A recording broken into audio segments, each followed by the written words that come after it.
السلام عليكم ورحمة الله وبركاته. الحمد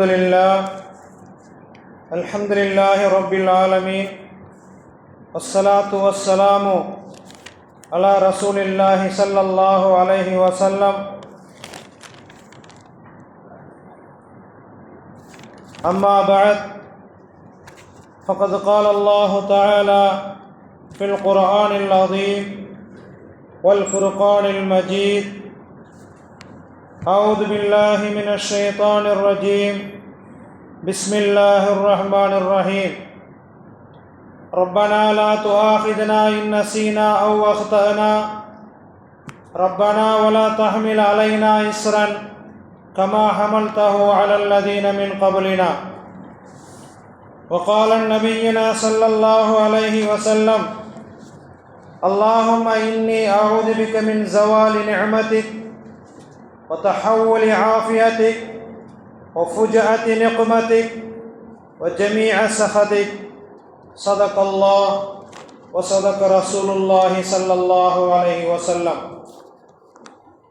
அளவற்ற அருளாளன், நிகரற்ற பேரன்புடையோன், எல்லாம் வல்ல அல்லாஹுவின் திருப்பெயரை போற்றி புகழ்ந்தவனாக, சாந்தியும் சமாதானமும் நமது உயிரின் உயிரான நபிகள் ஸல்லல்லாஹு அலைஹி வஸல்லம் அவர்களின் மீதும், அன்னாரின் அடிச்சுவட்டினை அப்படியே பின்பற்றி வாழ்ந்த சத்திய சஹாபாக்கள், தபஅ தாபியீன்கள், மார்க்க அறிஞர்கள், குறிப்பாக இந்த ஜும்மாவுடைய தினத்திலே ஒன்று கூடியிருக்கக்கூடிய நம் அனைவர்களின் மீதும் வல்ல ரஹ்மானுடைய வற்றாத பெருங்கருணை என்றும் நிலவட்டுமாக.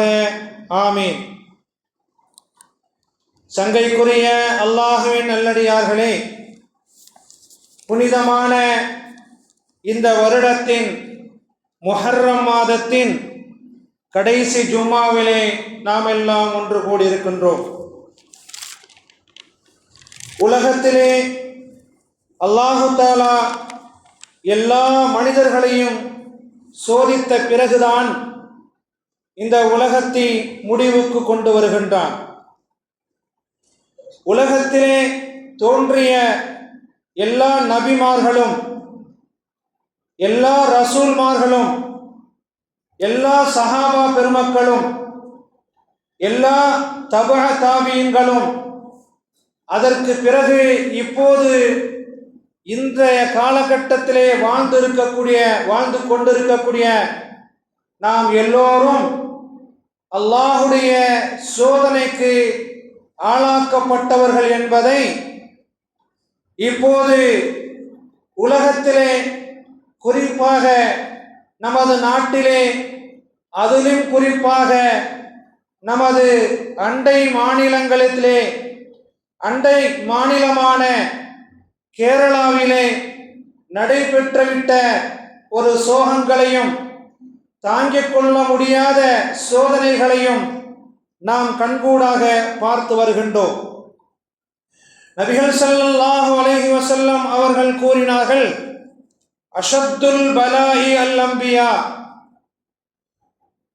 சோதனைகளிலே மிக கடுமையாக சோதிக்கப்பட்டவர்கள் நபிமார்கள் என்பதாக பெருமானார் ஸல்லல்லாஹு அலைஹி வஸல்லம் அவர்கள் கூறினார்கள். கண்ணியம் வாய்ந்த பெருமக்களே, இஸ்லாமிய சொந்தங்களே, இஸ்லாமிய பெரியோர்களே, சகோதர சகோதரிகளே, வாலிப நண்பர்களே, சோதனையான ஒரு காலகட்டத்திலே நாம் எல்லாம் ஒன்று கூடியிருக்கின்றோம். அண்டை மாநிலமான கேரளாவில் கடந்த 2-3 தினங்களுக்கு முன்பாக கடும் மழையால் பாதிக்கப்பட்டு அந்த மாநிலம், அதற்கு பிறகு நிலச்சரிவுகள் என்ற மிக கொடூரமான ஒரு சம்பவங்கள் நடந்து,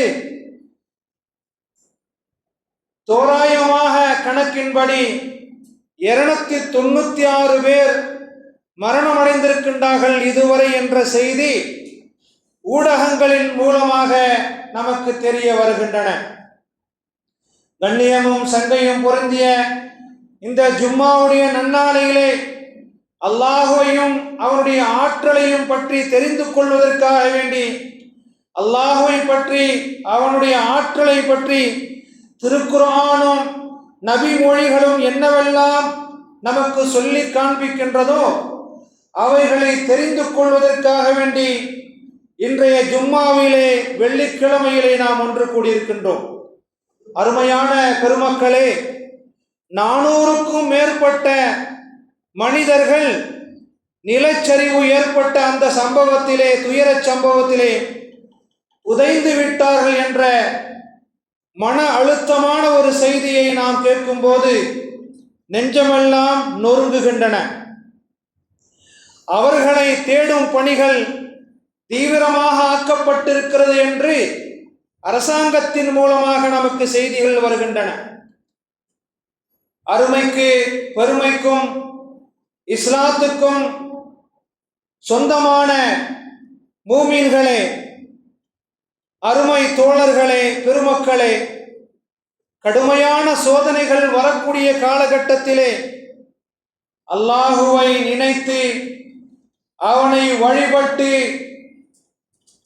அவனை சுஜூதிலே தலையை வைத்து அவனுக்காக வேண்டி நாம் சுஜூது செய்து 2 கரத்தையும் ஏந்தி அல்லாஹ்விடத்திலே கையேந்தி துஆ செய்யக்கூடிய ஒரு முக்கியமான கட்டத்திலே நாம் எல்லாம் இருக்கின்றோம். ரப்பே, இத்தனை பெரிய சோதனைகளுக்கு ஆளாக்கப்பட்ட அந்த மக்களை போன்று எங்களை ஆக்கிவிடாமல் எங்களை பாதுகாப்பாகவும் எங்களின் குழந்தைகளோடும் மனைவி மக்களோடும் தாய் தந்தையோடும் வாழ்ந்து கொண்டிருக்கக்கூடிய எங்களை காப்பாற்றி அருளிய ரப்பே, உனக்கே எல்லா புகழும் என்று சொல்லி சுஜூதிலே தன் தலையை வைத்து வணங்கி வழிபடக்கூடிய மிக முக்கியமான நேரத்திலே நாம் எல்லாம் இருந்து கொண்டிருக்கிறோம் என்பதை மறந்து விடாதீர்கள். முஸ்லிம் சொந்தங்களே, இஸ்லாமிய பெருமக்களே,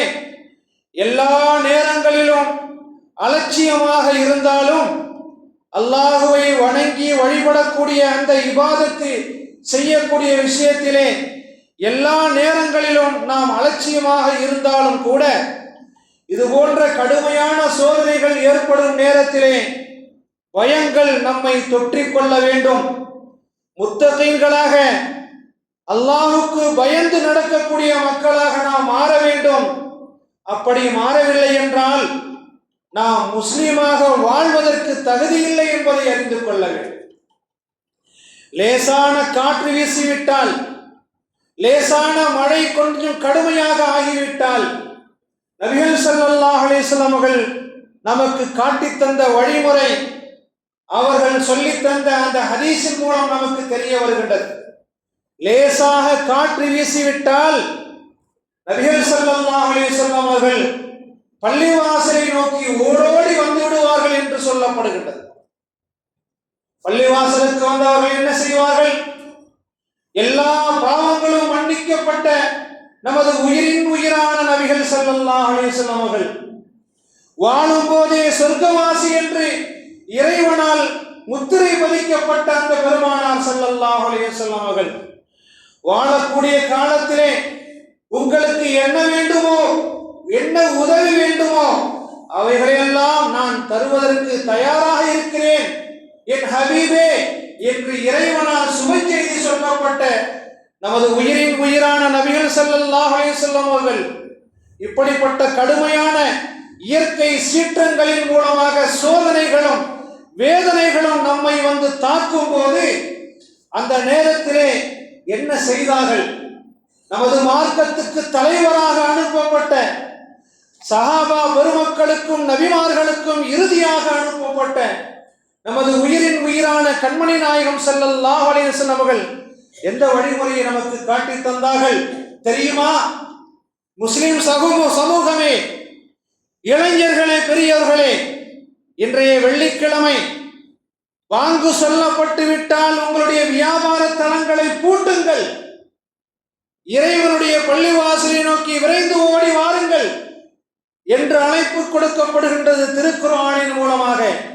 யா அய்யுஹல்லதீன ஆமனு, நம்பிக்கை கொண்டவர்களே, இதா நூதிய லிஸ்ஸலாத்தி மின் யௌமில் ஜும்ஆ, ஜும்மாவுடைய நாளையிலே தொழுகைக்கு வாருங்கள் என்று சொல்லி பாங்கூசை அழைக்கப்பட்டு விட்டால், பாங்கின் மூலமாக ஜும்மாவுடைய தொழுகைக்கு வாருங்கள் என்று அழைக்கப்பட்டு விட்டால், வதருல் பை, உங்களுடைய வியாபாரத்தை விட்டுவிடுங்கள் என்று சொல்லி அந்த வார்த்தைக்கு பிறகுள்ள அர்த்தங்களை நாம் புரிந்து கொள்ள வேண்டும்.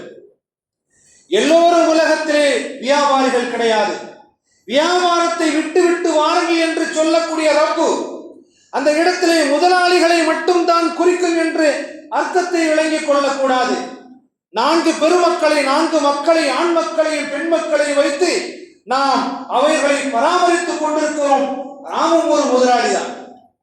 அவர்களை விட எல்லாவற்றையும் விட பெரிய முதலாளிகள் குழந்தை செல்வம் உள்ள முதலாளிகள் தான் பெரிய முதலாளிகள். சொத்துக்கள் இருக்கும், சுகங்கள் இருக்கும், வியாபார தளங்கள் இருக்கும்.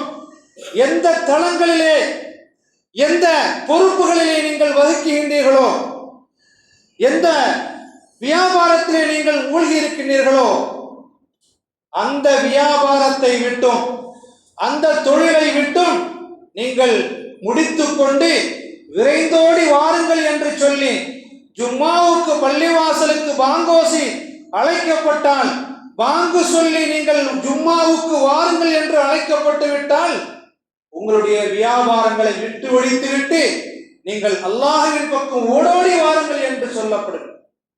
அதே குர்ஆனுடைய முழு உருவமாக இருந்த நமது உயிரின் உயிரான நபிகள் ஸல்லல்லாஹு அலைஹி வஸல்லம் அவர்கள் சோதனையான காலகட்டம் அல்ல, சந்தோஷமான காலகட்டத்தில் கூட இறைவனை நினைத்தது மட்டுமல்ல, இறைவனை நினைவு கூறுங்கள், அல்லாஹ் உங்களை நினைப்பான் என்று சொல்லுகிறானே என்ற உபதேசத்தை நமக்கு சொல்லிக் கொண்டே இருக்கின்றார்கள். அத்தீன் அன்-நஸீஹா, மார்க்கம் என்றால் என்ன? இஸ்லாமிய மார்க்கம் என்றால் என்ன? இஸ்லாம் என்ற அந்த மாளிகையிலே வாழக்கூடிய நமக்கு தெரியவில்லை. இஸ்லாம் என்ற மாளிகையிலே வாழக்கூடிய பெருமையான அதிகமான முஸ்லிம் பெருமக்களுக்கு இஸ்லாம் என்றால் என்ன என்று தெரியவில்லை. தெரியாததன் காரணமாக நெஞ்சை நொறுக்கக்கூடிய அளவுக்கு நடக்கக்கூடிய சம்பவங்கள் பற்றிய சிந்தனை இல்லை. மண்ணோடு மண்ணு புதைந்து விட்ட அந்த மக்களை பற்றிய ஆபத்துக்கள் உணரவில்லை. அதுபோன்ற சோதனைகளை எங்களுக்கு ஆக்கிவிடாமல் எங்களையும், எங்கள் மக்களையும், எங்கள் மனைவியையும், எங்கள் தாய் தந்தையும், எங்கள் குடும்பங்களையும், எங்கள் சொத்துக்களையும், எங்கள் வீடுகளையும், எங்கள் நாடுகளையும் காப்பாற்றி தந்தாய ரப்பே, உனக்கே எல்லா புகழும் என்று சொல்லி புகழக்கூடிய எண்ணங்கள் நிறைய முஸ்லிம்களிடம் இல்லை. கேரளாவில் நடந்த அந்த அதிபயங்கரமான சம்பவத்துக்கு 2 நாட்களுக்கு முன்பாக ஒரு பள்ளிவாசலிலே நின்று கொண்டு ஒரு இமாம் அறிவிப்பு செய்கின்றார். நிலச்சரிவு ஏற்படக்கூடிய அபாயம் கடுமையான மழையின் காரணமாக வந்திருக்கின்றது.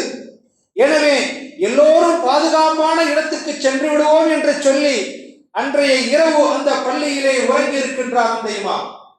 அந்த பள்ளியும் இல்லை, அந்த இமாமும் இல்லை, அந்த அறிவிப்பை கேட்ட மக்களும் இல்லை.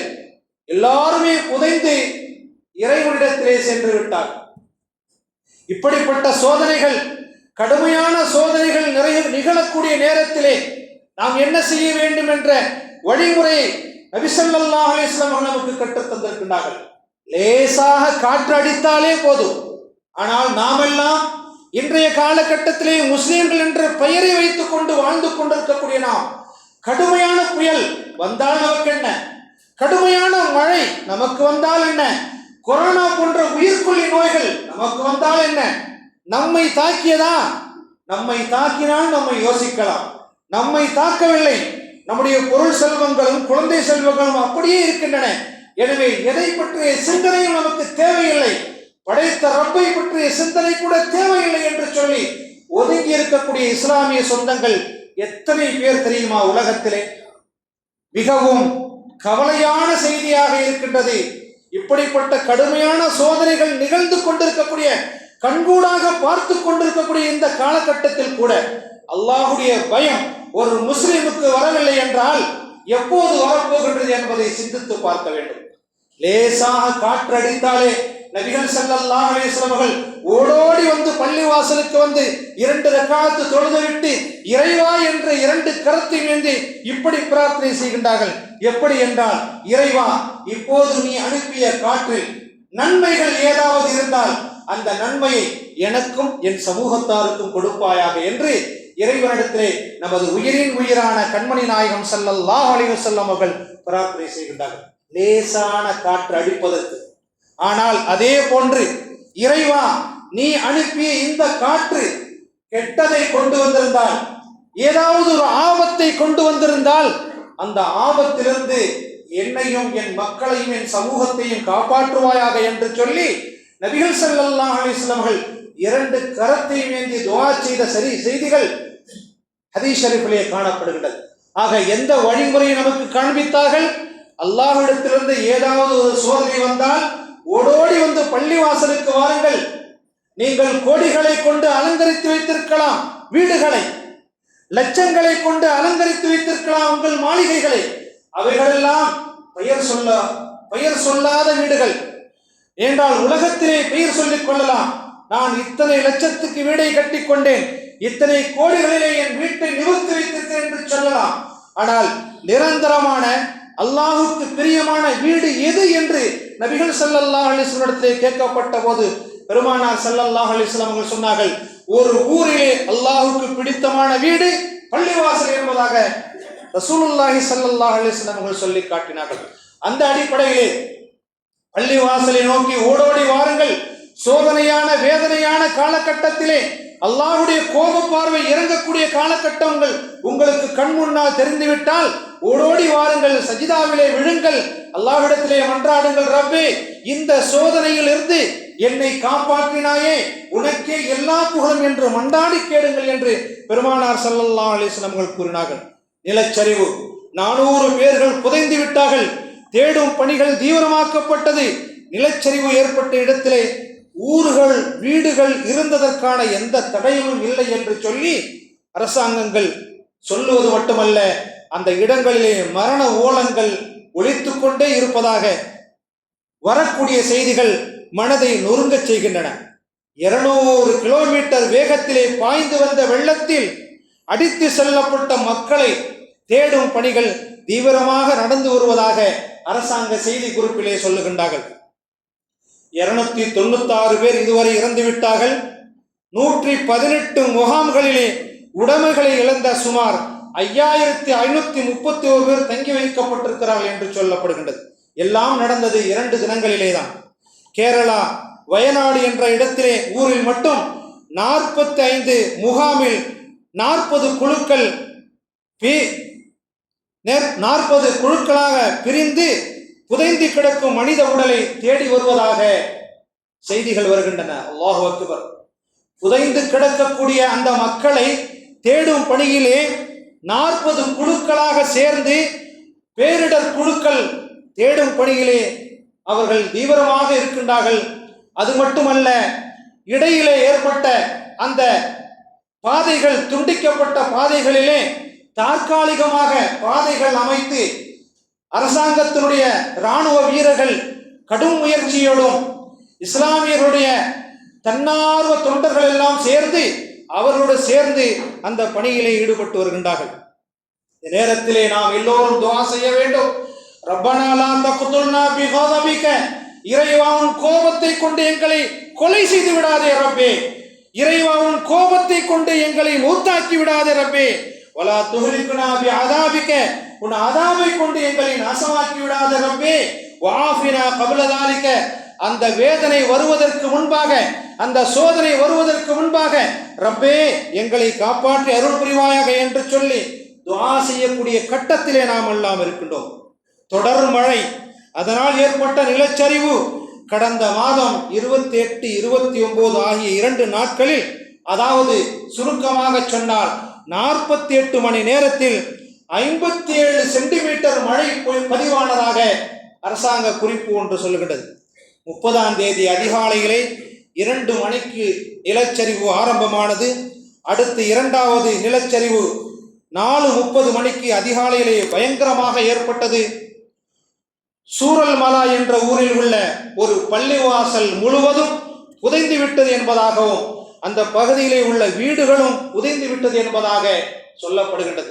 அது மட்டுமல்ல, இடிபாடுகளுக்கு இடையிலே சிக்கிக் கொண்டிருந்த ஒரு மனிதர், ஒரே ஒரு மனிதர், அவருடைய செயல் இழப்பதற்கு நேரம் நெருங்கிக் கொண்டிருந்த அந்த செல்போனிலே அவர் பேசுகின்றார், நான் இந்த குகையிலே மாட்டிக்கொண்டேன், தயவு செய்து என்னை காப்பாற்றுங்கள், என் போனிலே சார்ஜர் கம்மியாக இருக்குது என்று சொல்லிக் கொண்டிருக்கும் போதே அந்த தொடர்பு துண்டிக்கப்படுகின்றது.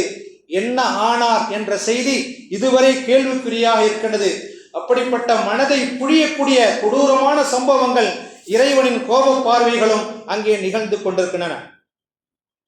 பாறைகள், மண்கட்டிகள், குப்பைகள் போன்றவைகள் திடீரென்று நகர்ந்து ஏற்படுகின்ற ஒரு புவியியல் நிகழ்வுதான் நிலச்சரிவு என்று விஞ்ஞானிகள் குறிப்பிடுகின்றார்கள். இது இன்றைய கேரளாவிலே நடந்த சம்பவம். ஆனால் இதற்கு முன்னர் 1998 உத்தரப்பிரதேசத்திலே நிலச்சரிவு, மாபுலா என்ற இடத்திலே ஒரு கிராமமே அழிந்தது என்பதாக வரலாறு சொல்லுகின்றது. 380 பேர் அதிலே இறந்திருக்கின்றார்கள். அது மட்டுமல்ல, 2013 ஆண்டு உத்தரகாண்ட் மாநிலம் நிலச்சரிவு ஏற்பட்டது. 5700 பேர் அதிலே இறந்திருக்கிறார்கள் என்ற செய்திகள் வருகின்றன. அதுபோன்று 2014 மகாராஷ்டிராவிலே இருக்கக்கூடிய மாலின் என்ற கிராமத்திலே 151 பேர் மரணமாகி 100 பேர் அங்கே காணவில்லை என்பதாக சொல்லுகின்றார்கள். அதே போன்று கேரளாவிலே நடந்த சம்பவத்திலே ஒரு பள்ளிக்கூடத்துக்கு அருகாமையிலே வசித்த 27 மாணவர்கள் காணவில்லை என்பதாக செய்திகள் வருகின்றன. இது போன்ற அகால மரணங்கள் நமக்கு என்ன படிப்பினையை தருகிறது? திடீர் மரணங்கள் ஏற்பதை விட்டும் மூமின்கள் பாதுகாப்பு தேட வேண்டும் என்று நபிகள் ஸல்லல்லாஹு அலைஹி வஸல்லம் கூறினார்கள். ஷஹீதுகள் 5 பேர் என்று குறிப்பிட்டார்கள். ஷஹீதுகள், வீர மரணம் அடைந்த பெயரை வாங்கியவர்கள் 5 பேர்கள். அஷ்ஹுஹதாஉ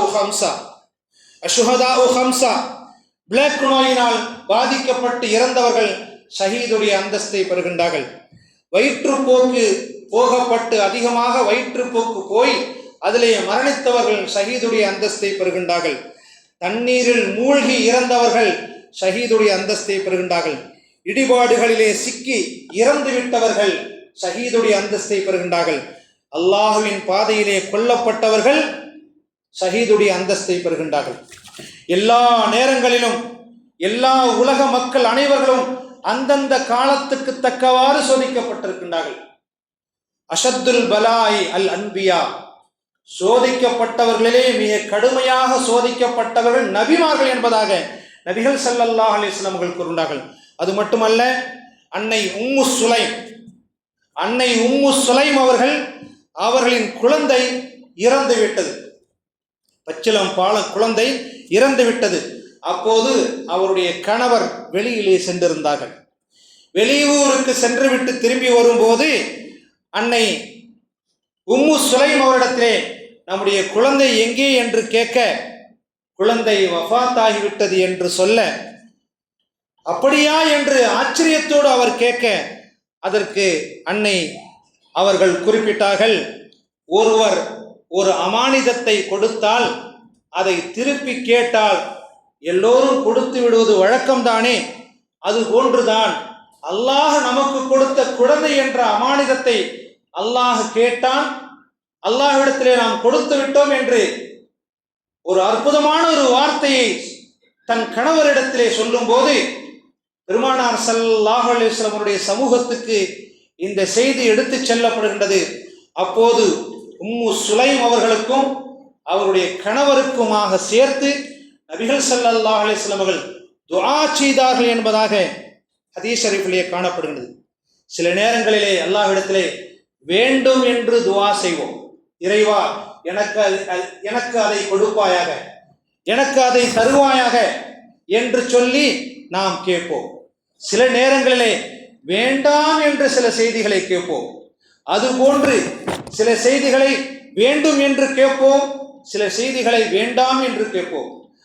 வேண்டாம் என்று கேட்ட செய்திகளிலே நபிகள் ஸல்லல்லாஹு அலைஹி வஸல்லம் கூறினார்கள், அல்லாஹும்ம இன்னி அஊது பிக மின் ஸவாலி நிஅமதிக, இறைவா என்னுடைய பொருள் செல்வங்கள், உன்னின் மூலமாக கிடைக்கப்பட்ட நிஅமத்துகள் என்னை விட்டும் நீங்காமல் இருப்பதை உன்னிடத்திலே பாதுகாப்பு தேடுகிறேன் என்று பெருமானார் ஸல்லல்லாஹு அலைஹி வஸல்லம் அவர்கள் கூறினார்கள். எத்தனை வகை வகையான நிஅமத்துகளை கிடைக்கப்பட்டிருப்பார்கள் கேரள மக்கள், அவரிடத்திலே அது இப்போது இல்லை. இறைவா உடல் நலத்தோடு இருக்கும் போது உடல் நல குறைவு ஏற்படுவதை விட்டும் உன்னிடத்திலே நான் பாதுகாப்பு தேடுகிறேன் என்று பெருமானார் ஸல்லல்லாஹு அலைஹி வஸல்லம் சொன்னார்கள். உடல் ஆஃபியத்தை யாரும் வேண்டாம் என்று சொல்ல மாட்டார்கள். ஆக உடல் குறைவை, உடல் நல குறைவை எனக்கு கொடுத்து விடாதே என்று சொல்லுவார்கள். உடல் நல குறைவு, அசுகம், ஆஃபியத் என்ற எதுவுமே இல்லாமல் எல்லாவற்றையும் இழந்து கேரள மக்கள் நிற்கின்றார்கள். அவர்களுக்காக வேண்டி நாம் துஆ செய்ய வேண்டும். ஜமீஅ ஸஹதிக, இறைவா உனது அனைத்து கோபங்களை விட்டும் நான் ஆளாகிவிடாமல், உன்னுடைய அனைத்து கோபங்களுக்கும் நான் ஆளாகிவிடாமல் உன்னிடத்திலே பாதுகாப்பு தேடுகிறேன் என்ற துஆவை பெருமானார் ஸல்லல்லாஹு அலைஹி வஸல்லம் அவர்கள் சொல்லுகின்றார்கள். எனவே அந்த மக்களுக்காக வேண்டி தமிழ்நாடு ஜமாத்துல் உலமா சபையின் சார்பாக மாநிலம் முழுவதும் அனுப்பப்பட்டிருக்கக்கூடிய சுற்றறிக்கையிலே கடிதம் கொடுத்திருக்கின்றார்கள். அந்த கடிதத்தை எல்லா மாவட்டத்துக்கும் அனுப்பி, எல்லா வட்டாரத்துக்கும் அனுப்பி, அந்த வட்டாரத்தின் மூலமாக வட்டாரத்திலே இருக்கக்கூடிய அனைத்து மஸ்ஜிதுகளுடைய முத்தவல்லிமார்களுக்கும் நிர்வாகிகளுக்கும் கடிதங்கள் கொடுத்து நேரடியாக அவர்களுக்காக வேண்டி, கேரள மக்களுக்காக வேண்டி துஆ செய்வது மட்டுமல்ல, சஞ்சலத்திலே எல்லா பொருள்களையும் உடைமைகளையும் இழந்த அந்த மக்களுக்காக வேண்டி பொருளுதவி செய்ய வேண்டும் என்று சொல்லி அவர்கள் கடிதம் தந்திருக்கின்றார்கள். கண்ணியத்திற்குரிய கொள்ளுமேடு ஜாமியா மஸ்ஜித் முத்தவள்ளி மற்றும் நிர்வாக பெருமக்கள் அனைவர்களுக்கும், ஜமாத்தார்கள் அனைவர்களுக்கும் அஸ்ஸலாமு அலைக்கும் வரஹ்மத்துல்லாஹி வபரகாத்துஹு. நமது அண்டை மாநிலமான கேரளத்தில் கனமழையால் பயங்கர நிலச்சரிவு ஏற்பட்டு சுமார் 200க்கும் மேற்பட்டோர் இறந்திருக்கக்கூடும் என்று, பல வீடுகள் நிலச்சரிவில் முற்றிலுமாக மண்ணில் புதைந்திருக்கின்றன என்றும் தகவல்கள் வந்து கொண்டிருக்கின்றன. அதனால் இது போன்ற பேரிடர் காலங்களிலே இன, மொழி, மாநிலம் உணர்வுகளை கடந்து மனிதாபிமான அடிப்படையில் உதவிக்கரம் நீட்டுவதும் துயர் துடைப்பு பணிகளிலே ஈடுபடுவதும் இஸ்லாம் வலியுறுத்தும் உன்னத வழிகாட்டுதலாகும். எனவே நமது வட்டாரத்தில் உள்ள அனைத்து மஸ்ஜிதுகளிலும் ஜும்மாவில் வசூல் செய்து உதவிகள் செய்யுமாறு மாநில மாவட்ட ஜமாத்துல் உலமா சபை நம்முடைய நிர்வாகத்திடம் கடிதத்தின் மூலம் கேட்டிருக்கின்றார்கள்.